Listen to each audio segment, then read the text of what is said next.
गोपियां यशोदा मैया से जाकर शिकायत करती हैं, अरे यशोदा भाभी, तेरा लाला तो हमारे घर में माखन चोरी करे है, और तो और खुद माखन खाए है, अपने मित्रों को भी बांटे है, और जो माखन बच जाए उसे ले जाकर वानरों को खिला डाले है। हमारे लिए तो माखन बचता ही नहीं है। तब दूसरी गोपी बोली, हमारे यहाँ तो खुद खाया, मित्रों को खिलाया, वानरों को भी खिलाया, फिर भी थोड़ा माखन बच गया था।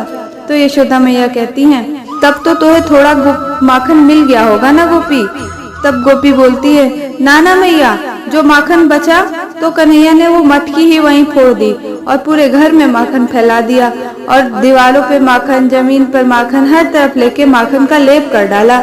मैं बाहर कुछ सामान लेने गई थी, जैसे ही घर में आई और पहला कदम घर के अंदर रखा, फिसल के गिर गई। बार बार उठने की कोशिश करूं पर बार बार पैर फिसल जाए और उठ ही ना पाऊं। यशोदा मैया बोली, अरे गोपियों, मेरे घर में 9 लाख गाय हैं, उसे माखन की कमी है क्या? वह तुम्हारे घर से माखन चुराएगा? मैया यशोदा को विश्वास ही नहीं हो रहा है। सुखदेव जी कहते हैं, गोपियां श्री कृष्ण के दर्शन करना चाहती हैं, तो वह बढ़ा चढ़ाकर झूठी मूठी शिकायतें यशोदा मैया से लगा रही हैं, ताकि यशोदा मैया को क्रोध आए और वह कन्हैया को डांटने के लिए बुलाए, तो इसी बहाने वह कन्हैया के दर्शन प्राप्त कर पाएंगी, एक नजर देख पाएंगी। उन गोपियों का तो एक क्षण भी कन्हैया के बिना मन नहीं लगता है। एक गोपी शिकायत करती है कि अरे यशोदा भाभी, मैं सत्यनारायण की पूजा के लिए भोग बना रही थी, तो तेरा लाला आकर वहाँ खड़ा हो गया और पूछता है कि अरे गोपी, तू ये क्या बना रही है? बड़ी अच्छी खुशबू आ रही है। मैंने बोला, अरे लाला, तू भाग यहाँ से, बिना नहाए धोए कहाँ रसोई में घुसा चला आया? मैं सत्यनारायण के लिए भोग प्रसादी बना रही हूँ। तो कहने लगा, अरे गोपी, तू मुझे ही ये भोग खिला दे, मैं ही सत्यनारायण हूँ, असली सत्यनारायण को भोग खिला दे तो तुझे ढेर सारा आशीर्वाद दूंगा। मैंने उसको कहा, चल भाग यहाँ से, बड़ा आया असली सत्यनारायण बनने वाला। तो जाते जाते मोहे कह गया, अरे गोपी, तू असली सत्यनारायण का अपमान कर रही है ना, तुझे भोगना पड़ेगा। और जाने कहां से लाकर 2 कुत्ते के छोटे छोटे बच्चे मेरे सत्यनारायण की मूर्त के अगल बगल खड़े कर दिए, और मोहे आके कहने लगा, जा गोपी, देख ले, तेरे सत्यनारायण को भोग लगा दे। क्या कहूँ मैया, तेरा कान्हा कैसी कैसी शरारतें करे है।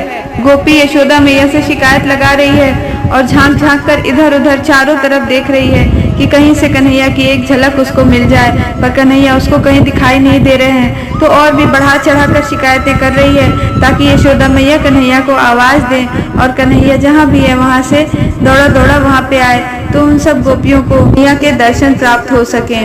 गोपियों की इतनी सारी शिकायतें सुनकर मैया यशोदा कन्हैया को आवाज लगाती हैं, कन्हैया, ओ कान्हा, जल्दी उठकर इधर तो आ, चल। ठाकुर जी चादर उठाकर देखते हैं, ये मैया आज मुझे कैसे उठा रही है, जबकि प्रतिदिन तो कन्हैया के उठने के 100 नखरे होते हैं। माता यशोदा जब प्रतिदिन कन्हैया को उठाती हैं, तो आकर उनके पैरों की मालिश करते हुए कहती है, ओ कान्हा, उठ जा, अरे लाला, सुबह हो गई है, अब तो उठ जा, चल तेरी नजर उतार दूं। ठाकुर जी धीरे से चादर के नीचे से झांकते हैं और फट से मैया को देखकर दोबारा चादर ओढ़ लेते हैं और कहते हैं, अरे मैया, मुझे नींद आ रही है, मैं नहीं उठूंगा। तब यशोदा मैया बार बार मनुहार करती हैं, फिर कन्हैया को बहलाते हुए कहती हैं, देख, मैं तेरे लिए नए नए खिलौने, नई नई बांसुरी लेकर आई हूँ। तब कन्हैया उठते हैं, झांकते हैं और कहते हैं, कहाँ है नए नए खिलौने, कहाँ है नई नई बांसुरी? तब यशोदा मैया उनको वही खिलौने दिखाते हुए कहती हैं, अरे कान्हा, अभी उठ जा, फिर मैं तेरे लिए नई नई बांसुरी और खिलौने लेकर आऊंगी। कन्हैया झट से फिर से सो जाते हैं और कहते हैं, नहीं मैया, मुझे तो नींद आ रही है। फिर यशोदा मैया उन्हें लालच देती है कि देख, मैं तेरे लिए ताजे ताजे लड्डू बनाकर ले आई हूँ। तब कन्हैया उठते हैं तो यशोदा मैया झट उनके मुंह में दूध लगा देती हैं। दूध पीकर वह लड्डू के लिए रोने लगते हैं और लड्डू खाकर ही उठते हैं।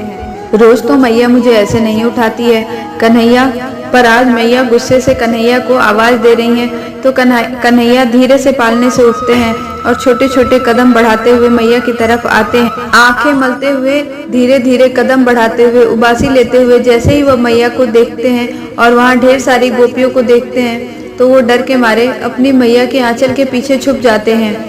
कन्हैया को इस तरह से आता हुआ देखकर गोपियां दूर से ही हर्षित हो रही हैं और उनकी बलैया ले रही हैं।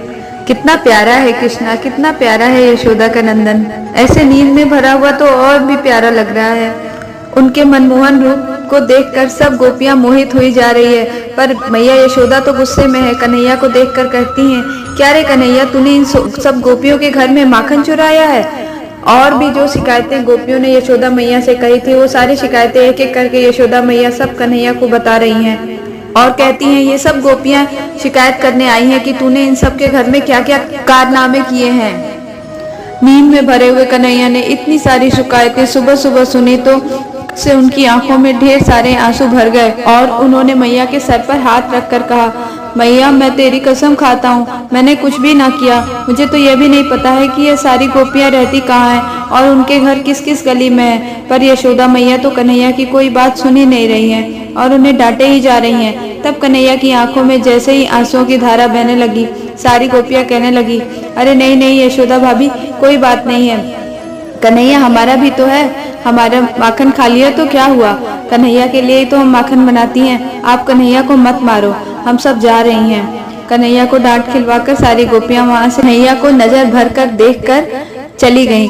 जाते जाते श्री कृष्ण की मनमोहक छवि को अपने हृदय में बसाकर खुश होकर जा रही हैं। कितना प्यारा है नंद जी का लाल, कितना प्यारा है यशोदा जी का नंदन। गोपियों के जाने के बाद मैया यशोदा प्यार से कन्हैया को चुप कराती हैं और हृदय से लगाकर कहती हैं, पर कन्हैया बात तो सही है, बलराम भी कह रहा था कि तूने माखन चुराया है, अब सच सच बताता क्यों नहीं है। तब कन्हैया कहते हैं, अरे मैया मैं तो चोरी नहीं करता हूँ, पर वह सब तो मैं इसलिए करता हूँ क्योंकि गोपियाँ कंस को अपना माखन भेजती है। वह माखन बचाने के लिए मैं ग्वाल बाल के साथ मिलकर माखन को खा जाता हूँ ताकि गोपियाँ अपना माखन कंस को ना भेज सके। लेकिन तू कह रही है तो मैं अब कभी माखन नहीं चुराऊंगा। यशोदा मैया कहती है, हाँ कान्हा तू माखन मत चुराना, तेरे को क्या कमी है माखन की, इतना माखन घर में है, हमारी इतनी सारी गाय हैं और तू माखन चुराने चला जाता है। तब कन्हैया कहते हैं, ठीक है मैया, अब मैं कभी भी माखन नहीं चुराऊंगा, पर यह तो बता तू बदले में मुझे क्या देगी।